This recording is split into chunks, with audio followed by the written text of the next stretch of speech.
Sebelum terjadinya kerjasama antara Yatamam dan PT FI itu banyak konflik-konflik horizontal yang terjadi, baik antara masyarakat dengan industri maupun antar sesama masyarakat yang punya kepentingan untuk mendapatkan keuntungan dari adanya industri.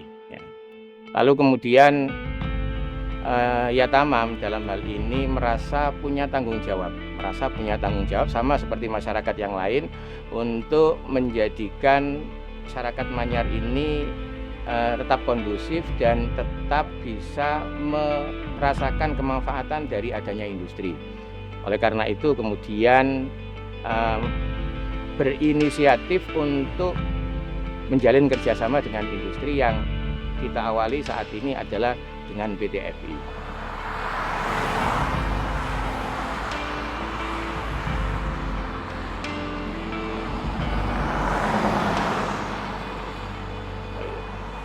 Jadi ketika kerjasama itu semakin mengerucut, akhirnya kita berbicara terkait teknis.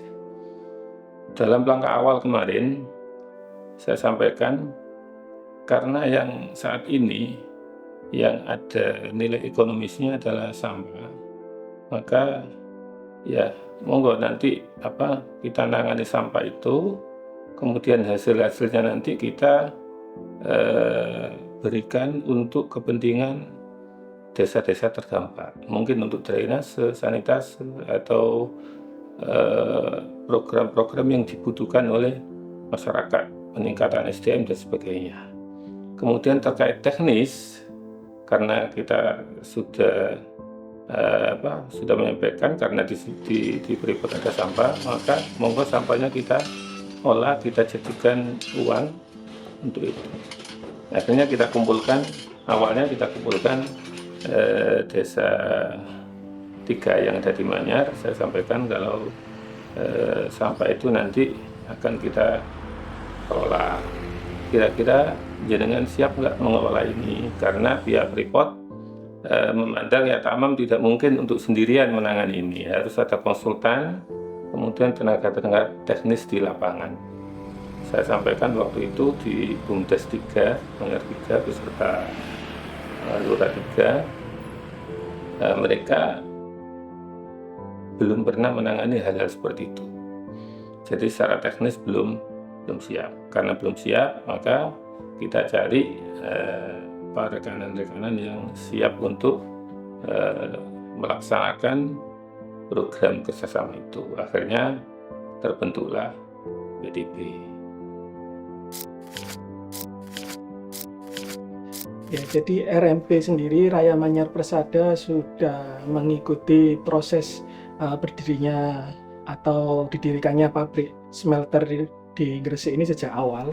Jadi RMP telah ikut di proyek pengurukan pabrik tersebut itu mulai dari awal untuk supply manpower-nya. Di situ kami mensuplai tenaga kerja utamanya dari masyarakat lokal. Kemudian dari peresmian Freeport yang ada di Gresik ini, kami bersama-sama dengan Yatamam mencoba mengajukan sebuah terobosan terbaru terkait dengan penanganan limbah konstruksi. Di situ kami membersamai Yatamam dalam mulai dari pembuatan proposal hingga kemudian mengajukan diri sebagai vendor, sampai akhirnya kita oleh Freeport disetujui sebagai penerima limbah konstruksi yang akan kita olah. Jadi di situ kami mengajukan sebuah model yang baru dalam pengelolaan limbah konstruksi, utamanya dalam pelibatan masyarakat lokal. Jadi PTB ini, Pusat Transformasi Bersama ini merupakan satu model pengelolaan limbah konstruksi yang melibatkan banyak mungkin stakeholder, mulai dari Yatamam sebagai yayasan yang menaungi masyarakat lokal, kemudian kami, Raya Manyar Persada ini sebagai supporting operasional dan administratif, membentuk kerjasama operasi dengan Yatamam yang kemudian kita berkontrak dengan Freeport. PTB kita menerima limbah eks konstruksi dari Freeport, ya. Material jenisnya ada 3 macam. Yang gede nih, yang banyak nih ya. ada 3. Satu berupa limbah kayu, yang kedua adalah limbah besi, metal, kemudian ada lagi yang ketiga ini sedikit limbah plastik.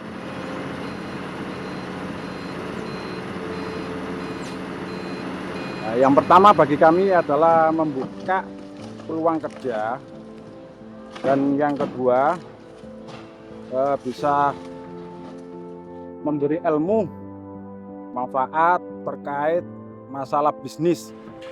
Dari yang dulunya kami nggak tahu, sekarang kami ada hubungan dengan PTB sehingga kami menjadi tahu apa yang dimaksud bisnis.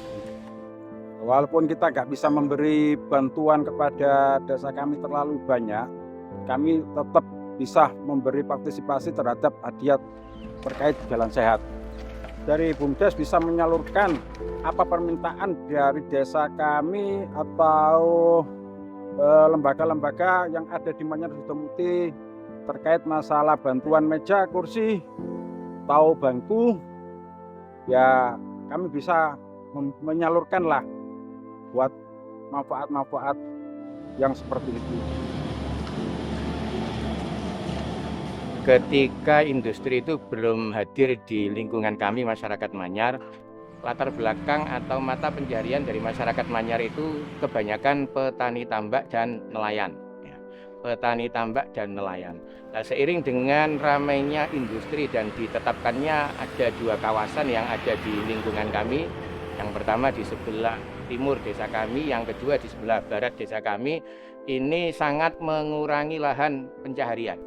Yang tadinya mereka banyak yang menjadi buruh tambak, tani tambak, mereka yang mencari nafkah dari sungai-sungai yang mengaliri tambak, itu karena adanya pengurukan yang tadinya itu tambak menjadi daratan, sehingga mata pencaharian masyarakat Manyar semakin kesini semakin sulit.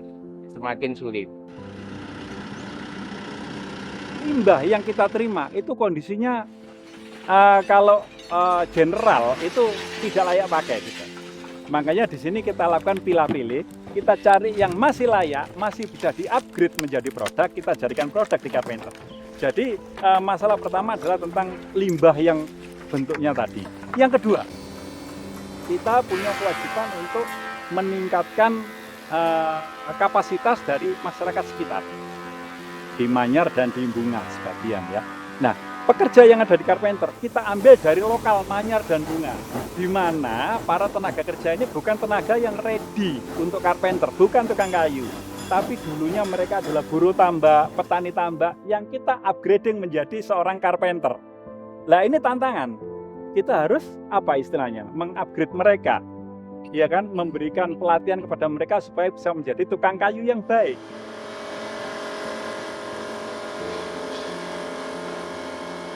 Nama saya Malkan. Sini saya di bidang pekayuan. Saya sebagai petukangan, tukang kayu, tukang batu, dan lain-lainnya. Rumah bisa. Ya sejak kecil Mbak, lulus SMA, sudah menguasai. Kalau ada petukangan, orang tukang saya lihat, kalau di rumah saya praktekkannya. Wah, alhamdulillah Mbak, banyak peningkatan, banyak pengalaman. Contohnya cara membuat mebel ini seperti bangku TPK, bangku meja belajar, meja kantor, dan meja rapat.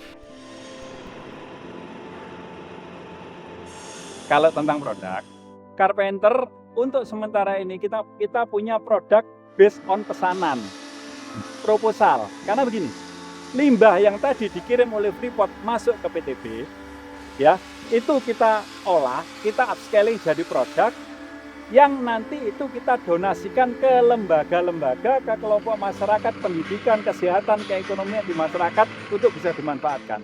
Produknya ya saya bisa sebutkan salah satunya ada meja ngaji untuk TPQ ya. Kemudian ada lemari untuk kelas, ada untuk sekolahan. Kemudian ada meja meeting untuk kebutuhan desa dan lain-lainnya. Sebagian besar bentuknya adalah furniture. Untuk proses kerjasama, alhamdulillah kita sejak awal PTB berdiri kita sudah mulai menjalin hubungan kerjasama Kalau terkait masalah support untuk bantuan, alhamdulillah di bulan Agustus kemarin kita dapat kiriman berupa mebel dari PTB. Alhamdulillah dengan adanya support bantuan dari PTB itu sedikit banyak mengurangi apa itu istilahnya kekurangan sarana prasarana yang ada di SMK tersebut. Karena memang kebetulan kita setiap tahun ada penambahan siswa, otomatis juga harus ada penambahan untuk sarana prasarana.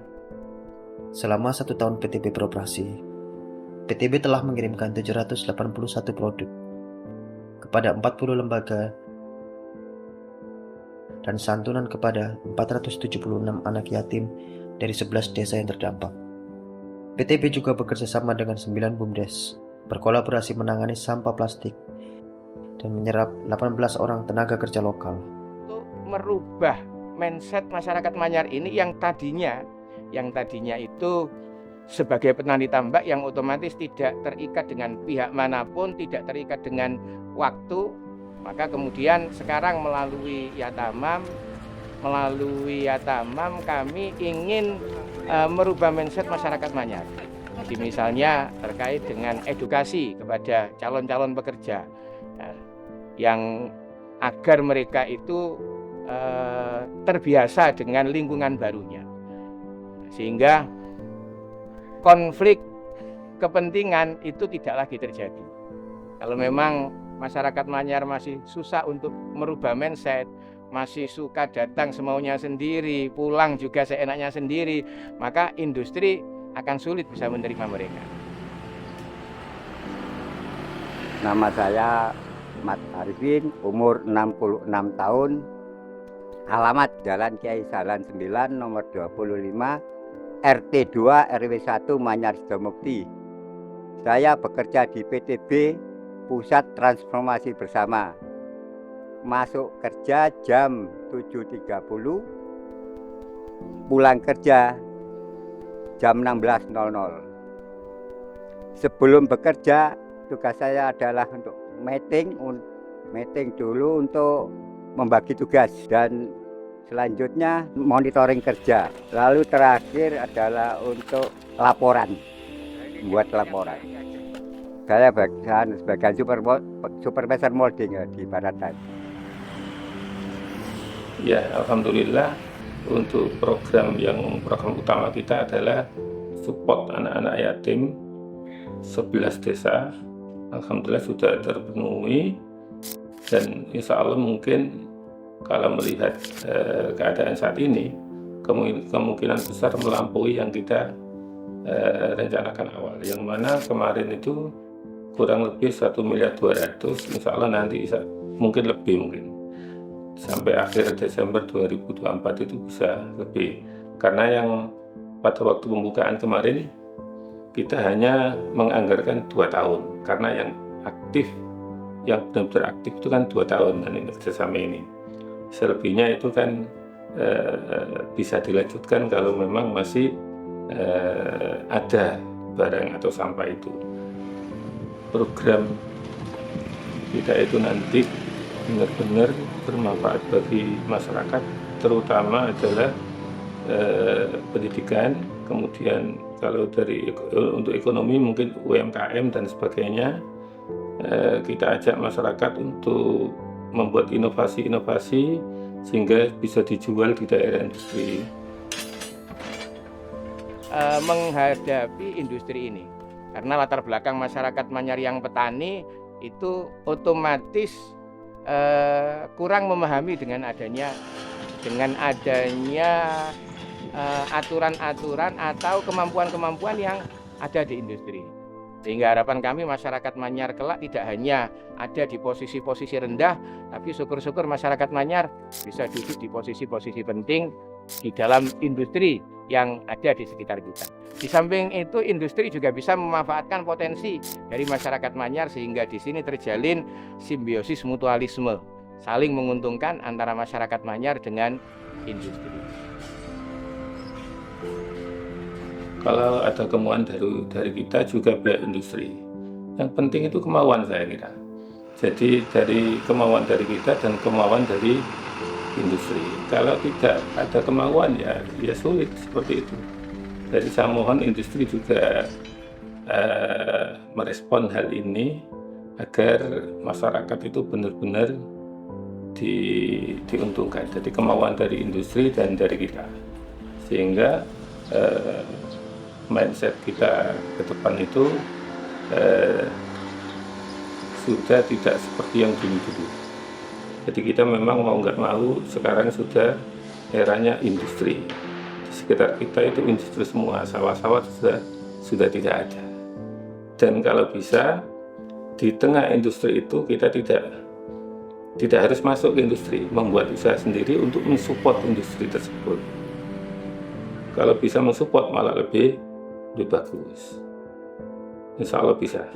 Kita optimis bisa seperti itu. Hal-hal sosial, karena memang di Yatamam itu ada bagian dari sosial kemasyarakatan. Jadi menangani hal-hal yang berhubungan dengan kemasyarakatan. Tidak hanya ngurusi masjid saja. Mungkin seperti zaman Rasulullah kan juga seperti itu. Jadi masjid itu nggak hanya untuk sholat saja. Hal-hal di masyarakat juga harus dipikirkan seperti itu. Ya, untuk hubungannya sudah terjalin, kalau bisa dipertahankan dan lebih baik ke depannya, dan sebisa mungkin ada bentuk kerjasama yang lain yang akan kita kerjasamakan selain juga support untuk bantuan di bidang network. Seperti halnya mungkin ada kegiatan pelatihan yang bisa mengakomodir alumni-alumni kami bisa lebih dekat dan sesuai dengan kebutuhan yang ada di perusahaan-perusahaan sekitar.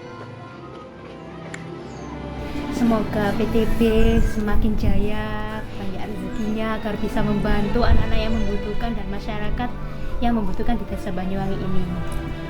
Tidak ada batasan umur, jadi saya enjoy sekali. PTB harus jaya, jalan terus.